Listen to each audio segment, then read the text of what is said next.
And now let's take a trip down memory lane.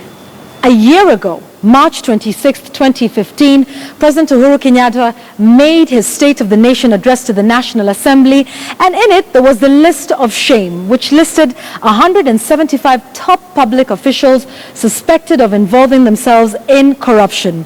In his speech, he talked about more transparency by releasing the names which were given to him by the CEO. He gave the EACC 60 days to investigate and charge those who were named. That's a decision that would come back to haunt him, and we'll get back to that in just a moment. And at that point, all commissioners of the EACC had resigned. Following that, 5 cabinet secretaries stepped aside, and that's Davis Chirchir, Charity Ngilu, Engineer Michael Kamau, Kambi Kazungu, and Davis Koskei. And that State of the Nation address was deemed to be one of the great big momentum started by the president.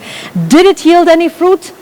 Some say perhaps not. More scandals continue to emerge in the year to date since the president made that big statement in the National Assembly.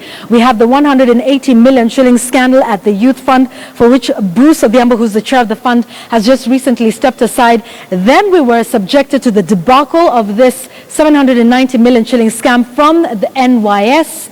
Now, we had the person who was the chief whistleblower on that one changing to chief suspect, and then she resigned. And then we remember the robust statements that were coming from State House in her defense. We even had the EACC clearing her for that. She resigned. That, of course, happened after her resignation due to health reasons, and, of course, a number of those damning allegations. After this, of course, we had those sensational claims in that affidavit by Josephine Kabura.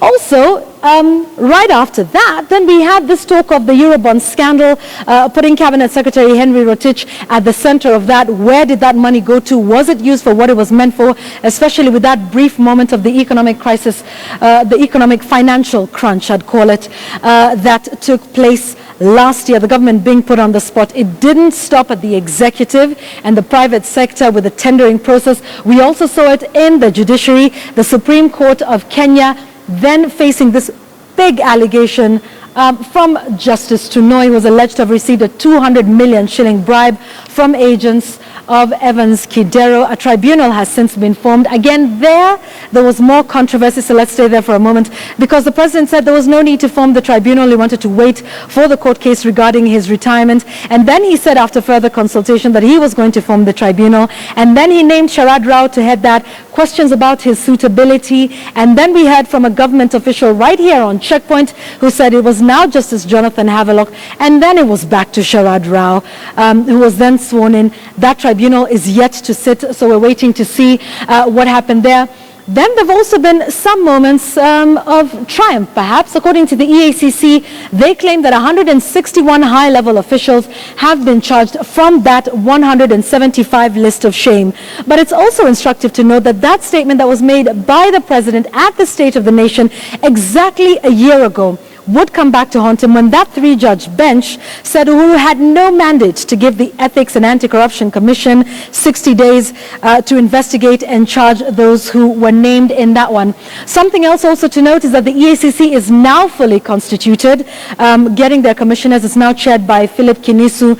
But it's also important to mention that throughout this time, after that speech, that the president declared graft a threat to national security. And we know about that report that he received from the private sector. We had those declarations of wealth from CEOs like Bob Collymore, as well as the man at the helm of KCB.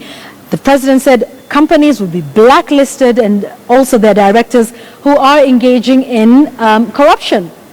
This is also a good one. There's now an Anti-Corruption and Economics Crimes Division of the High Court. It's headed by Justice Edwig Ongondi and deputized by Lady Justice Lydia Achode. There's also the anti-bribery bill. So much going on, so much talk, so much promise. But lest we forget tonight, no one has yet been jailed for the crimes of corruption. And perhaps until that happens, all of these continue to be talk and grand posturing, both from the executive and the judiciary, as well as the EACC. So lest we forget, a year later, no convictions. Lest we forget, 3 years down the line, Mr. President, the EACC still has no prosecutorial powers, even though that is what you mentioned in one of your great pillars of the manifesto.